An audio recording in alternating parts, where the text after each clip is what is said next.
The Turbosmart Kompact Shortie Recirculating blow-up valve is for the 2011 to 12 3.5 liter F-150 EcoBoost owner who's looking to increase boost levels safely up to 30 psi for higher performance, but does not want one of the louder aftermarket blow-up valves. Your factory blow-up valve was not designed for the higher level of boost that some tunes provide, so this recirculating valve option will provide your motor with more boost retention and better throttle response.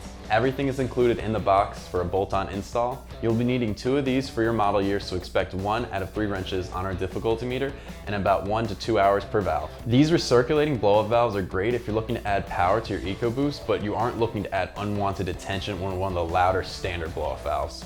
When you release your throttle, your excess boost pressure will recirculate back into your truck's intake instead of the outside atmosphere, creating all that noise, allowing for much quieter use. Compared to your stock valve, the Turbosmart is built from aircraft-grade aluminum and lightweight brass actuator inside, allows for a quicker valve response. It uses a softer spring in the body of the blow-up valve that allows for a fast response that also reduces compressor surge, which would otherwise inhibit performance. This in turn prevents leaks or premature venting of the higher boost levels, and then the recirculating excess boost speeds up your turbo spool, which is how the Turbosmart increases your throttle response. At just over 150 bucks each, I believe this is a great price for these blow-off valves. With the high quality materials and design that will allow increased performance and everything needed for a bolt-on install, this should be in anyone's higher boost build. Because of the bolt-on design, this is getting 1 out of 3 wrenches on our difficulty meter.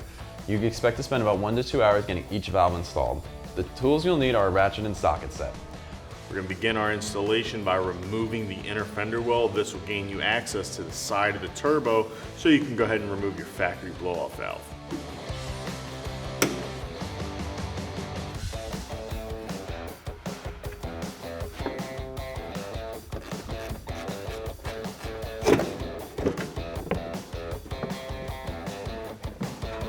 Now that our inner fender is removed, we're going to go ahead and remove this clip just so we can gain access to that third bolt on the bypass valve. Using your pry tool, go ahead and just pop this clip out of there. Now using a 5mm Allen key, we're going to go ahead and remove the 3 retaining bolts that hold your factory bypass valve in place.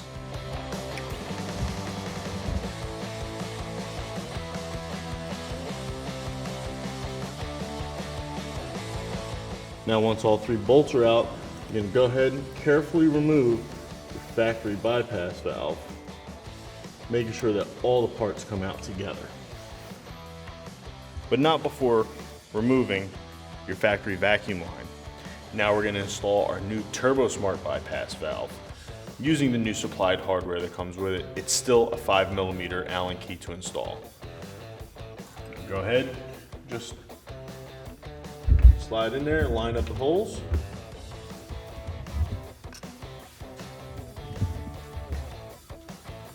And go ahead and start the other 2 to get it lined up perfectly.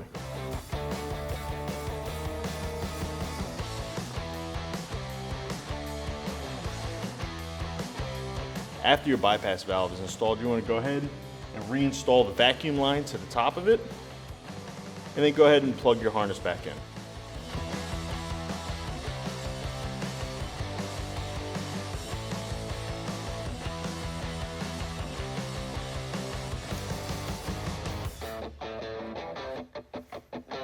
The installation of your new Turbosmart bypass valve is now complete. You can go ahead and put your inner fender back in, making sure that all your harnesses are clipped back to your inner fender. This way they don't fall and hit nothing and get damaged. Now just go ahead and make sure you repeat this process for the other side. It's going to be the exact same process. That's my review on Turbosmart's Kompact Shortie Recirculating blow-up valve. Check these out and more at AmericanTrucks.com.